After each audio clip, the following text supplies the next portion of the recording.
Hi hello నమస్తే welcome to Srinivas me channel.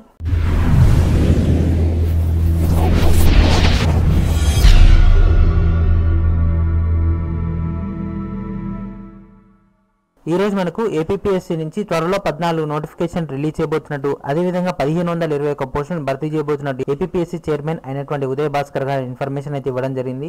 అదేవిధంగా ఈ వీడియోలో మనం పంచాయతీరాజ్ సెక్రటరీ సంబంధించినటువంటి ఇప్పటివరకు వచ్చినటువంటి అప్లికేషన్స్, అదేవిధంగా ఉన్నటువంటి కాంపిటీషన్, ప్రిలిమినరీ నుంచి మెయిన్ ఎగ్జామ్కి 1:15 రేషియోలో అభ్యర్థులను సెలెక్ట్ చేసుకోవడం జరిగింది. సో దాన్ని కూడా అప్డేట్ చేస్తూ నిన్న మనకి ఇన్ఫర్మేషన్ అయితే ఇవ్వడం జరిగింది. దానికి సంబంధించినటువంటి పూర్తి డీటెయిల్స్ చూద్దాం. Let's get started. ఈ వీడియోని చివరి వరకు చూడండి. ఈ వీడియోని మీకు ఫ్రెండ్స్ అండ్ ఫ్యామిలీ మెంబర్స్ అందరూ కూడా షేర్ చేయండి. 14 నోటిఫికేషన్లలో మనకు 1521 పోస్టులను భర్తీ చేయబోతున్నట్టు ఇన్ఫర్మేషన్ అయితే ఇవ్వడం జరిగింది. అండ్ ఈ నెల చివరికల్లా అంటే దాదాపుగా మనకి ఈ నెల 20 నుంచి 31 లోపు ఈ యొక్క నోటిఫికేషన్స్ అన్ని కూడా రిలీజ్ చేయడం జరుగుతుంది. దీనిలో ప్రజెంట్ ఇప్పటికే వాళ్ళు 21 నోటిఫికేషన్ ద్వారా 3225 పోస్టులను భర్తీ చేయబోతున్నారు. అదేవిధంగా లేటెస్ట్గా మనకు దీనికి సంబంధించినటువంటి ప్రొసీజర్ కూడా స్టార్ట్ అయ్యింది. 1051 పోస్టులు ఉన్నటువంటి ఈ పంచాయతీరాజ్ సెక్రటరీకి ఈ నెల 19 దాకా అప్లికేషన్స్ అన్ని రిసీవ్ చేసుకుంటున్నారు. ప్రజెంట్ మనకు నిన్న ఈవినింగ్ దాకా వచ్చినటువంటి అప్లికేషన్స్ కనుక చూసుకున్నట్లయితే 56,621 అప్లికేషన్స్ అనేవి రావడం జరిగింది. అయితే అదేవిధంగా ఈ పోస్టులకు అప్లికేషన్స్ కూడా ఎక్కువ సంఖ్యలో చేసుకోవడం వల్ల సర్వర్లో కూడా కొన్ని ఇబ్బందులు ఎదురవుతున్నాయి.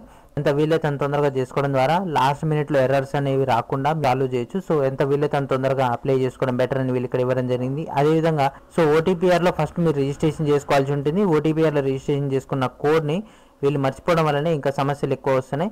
సో అసలు ఈ ఓటీపీఆర్ అంటే ఏం లేదు, మీరు ఏపీపీఎస్సీ సర్వర్లోకి వెళ్ళగానే మనకి ఇక్కడ కనిపిస్తుంది కదా వన్ టైం ప్రొఫైల్ రిజిస్ట్రేషన్ అని. సో దీన్నే ఓటీపీఆర్ అనడం జరుగుతుంది. సో ఎవరైతే తెలంగాణ వాళ్ళు కానీ అదర్ డిస్ట్రిక్ట్స్ వాళ్ళు ఇప్పటివరకు ఎవరైతే ఈ ఓటీపీఆర్ చేసుకోలేదో వాళ్ళందరూ కూడా ఫస్ట్ ఓటీపీఆర్ చేసుకోవాలి. ఓటీపీఆర్ చేసుకున్న తర్వాత ఈ ఓటీపీఆర్ని ఎంటర్ చేసి మాత్రమే మీ యొక్క అప్లికేషన్స్ అనేవి వాళ్ళకి పంపించాల్సి ఉంటుంది. చాలామంది ఏంటంటే వాళ్ళకి డైరెక్ట్ కనిపిస్తుంది కదా ఇక్కడ క్లిక్ హియర్ టు అప్లై, వాటిని క్లిక్ చేసేసి డైరెక్ట్ ట్రై చేస్తున్నారు.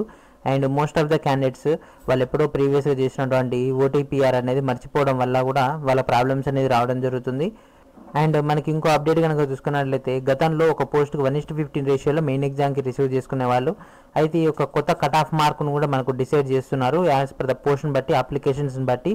అండ్ ప్రజెంట్ కొత్త కట్ ఆఫ్ రేషియో ప్రకారం 1:50గా మెయిన్ ఎగ్జామ్కి సెలెక్ట్ చేస్తున్నట్లయితే ఇన్ఫర్మేషన్ అయితే ఇవ్వడం జరిగింది. సో దీనివల్ల ఏంటంటే చాలామంది అభ్యర్థులకు 1:15లో తీసుకున్నప్పుడు ఆ అర్హతలకు సంబంధించినటువంటి క్యాండిడేట్స్ మెరిట్ లిస్ట్లో సరిపడినంత పర్ఫామ్ చేయలేకపోవడం వల్ల పోస్టులు అంటే బ్యాక్లాగ్ పోస్టులు, అదేవిధంగా క్యారీ ఫార్వర్డ్ పోస్టులు ఎక్కువగా ఉండడం జరిగింది. కాబట్టి 1:50 రేషియోలో ఒక పోస్ట్కి 50 రేషియోలో వీళ్ళని రిసీవ్ చేసుకుంటున్నారు. అదేవిధంగా మనకు ఆర్ఆర్బీ కానీ ఎస్ఎస్సి కానీ కట్ ఆఫ్ ఏ విధంగా ఒక కట్ ఆఫ్ మార్క్ నిర్ణయించి దానిపైన కట్ ఆఫ్ కంటే ఎక్కువ మార్కులు వచ్చిన క్యాండిడేట్స్ అందరినీ ఏ విధంగా తీసుకుంటున్నారో అదేవిధంగా దీనికి కూడా తీసుకోవడం జరుగుతుంది. అండ్ గ్రూప్ 1 పరీక్షల్లో కనుక చూసుకున్నట్లయితే ఇంగ్లీష్తో పాటు తెలుగు లాంగ్వేజ్లో కూడా క్వాలిఫై మార్కులు ఉంటేనే మాత్రమే సెలెక్ట్ చేయడం జరుగుతుంది. ఇంగ్లీష్తో పాటు తెలుగులో కూడా క్వాలిఫై కావాలని వీళ్ళు ఇన్ఫర్మేషన్ ఇవ్వడం జరిగింది. సో ఇది ఫ్రెండ్స్ ఈరోజు వీడియో. మనకైతే ఈ యొక్క ఏపీపీఎస్సీ నుంచి త్వరలో 14 నోటిఫికేషన్లు రాబోతున్నాయి. 1521 పోస్టుల భర్తీకి నోటిఫికేషన్ రిలీజ్ చేయబోతున్నారు. సో వీటికి సంబంధించినటువంటి 14 నోటిఫికేషన్స్ ఏంది, ఆ 14 నోటిఫికేషన్లలో సో ఏ కేటగిరీకి ఎన్ని ఉన్నాయి, ఎగ్జిక్యూటివ్ క్యాడర్లో ఎన్ని ఉన్నాయి, టెక్నికల్ క్యాడర్లో ఎన్ని ఉన్నాయి, జనరల్ కేటగిరీలో ఎన్ని ఉన్నాయి, ఇంటర్ బేస్ ఎన్ని ఉన్నాయి, బీటెక్ కానీ డిగ్రీ బేస్ పైన ఎన్ని ఉన్నాయి, ఇలాంటి డీటెయిల్స్ అన్ని కూడా నేను ఫర్దర్గా రీసెర్చ్ చేసి సో యాజ్ సూన్ యాజ్ పాసిబుల్గా నేను ఆ డేటా అంతా నేను మీకు ప్రొవైడ్ చేస్తాను. సో ఇది ఫ్రెండ్స్ ఈరోజు వీడియో. నెక్స్ట్ వీడియోలో మరికొన్ని డేటాతో కలుద్దాం. Upload straight into my channel. Please subscribe my channel. Please share everyone and thank friends. Thank you for watching.